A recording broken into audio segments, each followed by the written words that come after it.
Hey everybody, welcome back.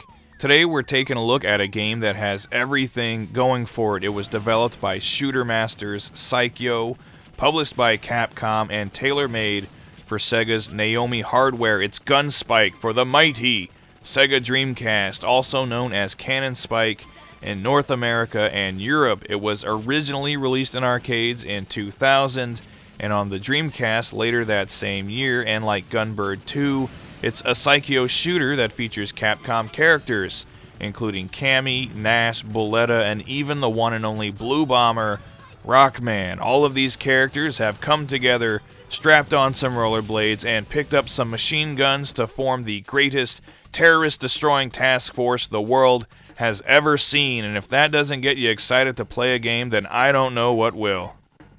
The gameplay in Gunspike can best be described as a top-down isometric shooter, but you're confined to an enclosed area, making it similar to games like Smash TV, and it even controls a little like Zero Gunner 2, which is another great Psikyo shooter, so I'd guess you'd have to call it an arena shoot-'em-up. You have 7 different characters to choose from, and each one has different weapons, power shots, melee attacks, special melee attacks, and super bombs. So this is a game that definitely keeps the Psikyo shooter tradition of having lots of ships to play with and lots of variety alive.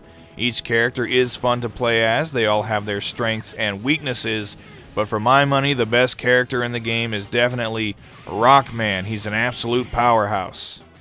Every stage features a couple of different areas and boss battles, and for the most part, the stages are played in completely random order with 10 stages in total and 7 different difficulty settings to fit any skill level, as this is a game that can get pretty brutal in later stages. Some of the boss battles in particular can have you pulling your hair out at the higher difficulty settings. Of course, even though you can't see it here, this is a game that supports co-op, which is especially fun. I'm honestly sort of at a loss for what to say about the gameplay in Gunspike. I think it more or less speaks for itself. It's very straightforward and simple. It's exactly the kind of game that I like. Just fun and frantic arcade shooting action that's perfect for short bursts of fun. You shoot and or blow up everything in sight while zipping around on your rollerblades and having a damn good time.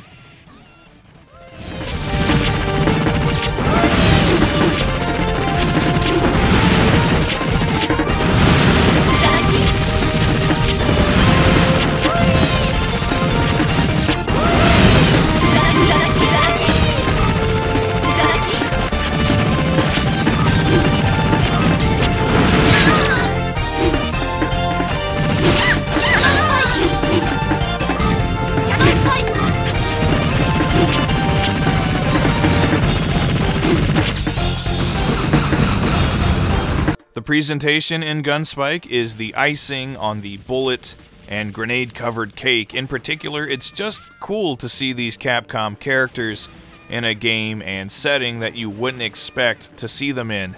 Every stage in the game offers something different in terms of a theme. You'll be going from a city to a graveyard or a swamp, and some of the stages even pay homage to popular films. For example, one stage takes place in a mine and is coupled with a song that's very reminiscent of Indiana Jones and the Temple of Doom, and perhaps more obviously, one of the final boss battles is clearly inspired by the ending to Ghostbusters, and I like seeing little nods to other media like that. On top of that, this is just a fairly colorful game with a lot going on at any one time. Plenty of enemies appearing out of nowhere, and bullets flying in all directions while stuff is blowing up. It's just a busy game visually, and I think it looks really good.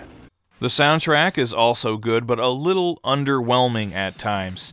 I just think the music is a bit too passive for such an action-packed game. It's definitely not bad, but I feel like it could have been a bit better.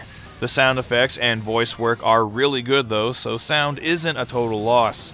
On the whole, while Gunspike features some decent visuals and sound design, the fun gameplay and wide array of Capcom characters is what really make it an enjoyable game.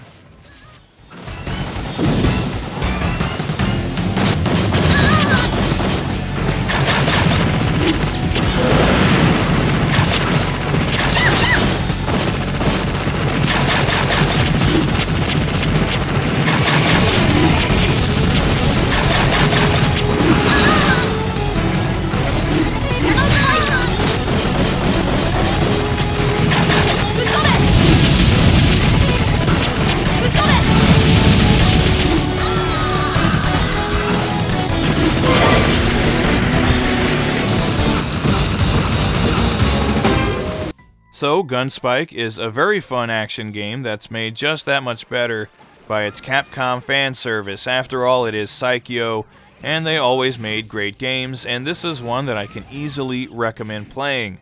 Unfortunately, this is a game that's become rather expensive these days. A quick look at eBay has the Japanese version as the cheapest, and even it's a $100 game at this point, which I think is unreasonable, but depending on how much you love Psikyo and Capcom, it might be worth it to you. It was never released on any other console, so this is your only option to play it outside of an arcade. Regardless, this is still a very fun play. It's Gunspike, aka Cannon Spike, and it's awesome.